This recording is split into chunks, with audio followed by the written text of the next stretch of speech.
Crystalline silica is one of Earth's most common minerals. It is found in stone, brick, rock, concrete, block, mortar, asphalt, and sand. Using power tools on these materials for tasks such as cutting or grinding can release tiny particles of silica into the air. These tiny particles are known as respirable crystalline silica.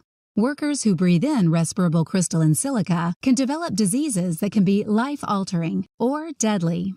Traditionally, on construction sites, silica with grinding and cutting produces a lot of dust. It gets into the workers' lungs. Exposure to respirable crystalline silica can cause silicosis, a disease that permanently scars the lungs. It can also cause lung cancer, kidney disease, or chronic obstructive pulmonary disease, also known as COPD. The chances of developing these diseases increase with higher and longer durations of exposure. What we're looking at on the left is a normal lung. You can see that the lung tissue on either side of the heart is dark and black, and that means it's full of air.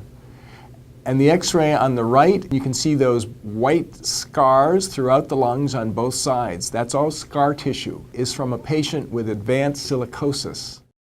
Without protection, workers who are exposed to very high levels of respirable crystalline silica during activities such as abrasive blasting with sand can develop silicosis within a period of months to a few years.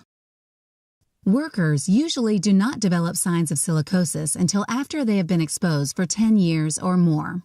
Once silicosis symptoms, such as shortness of breath, appear, the symptoms can get worse over time, even after the worker stops working with silica.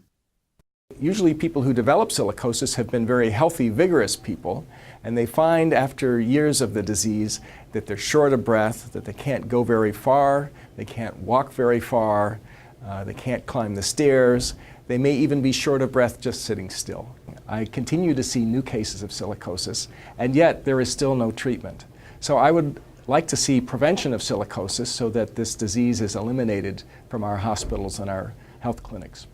Silica disease can be prevented by controlling exposure to silica dust. Water can be used to wet the dust and prevent it from getting into the air. Vacuums can be used to remove the dust at the point where it is made.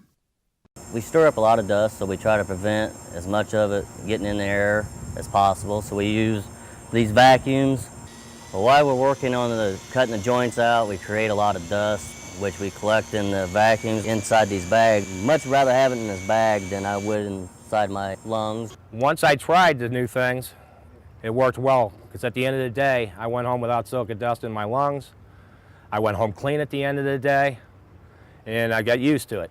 Gary Sasse's family business is stone carving. His father and his grandfather both died of silicosis. I believe that our industry here has worked hard to bring in new technology that does help with the silicosis problem. I also believe that there's also room for more education for the workers themselves to understand the critical reasons why they have to be very careful in this industry.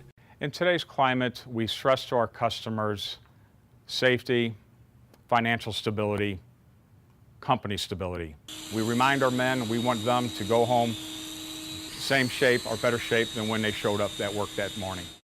OSHA's rule for respirable crystalline silica requires employers to protect workers from silica dust to prevent them from developing disease. Silica-related diseases can be prevented if proper controls are used to reduce workers' exposure to dust. More information on OSHA's requirements to protect workers exposed to respirable crystalline silica can be found at www.osha.gov/silica. For information about other OSHA health and safety standards, go to www.osha.gov or call 1-800-321-OSHA.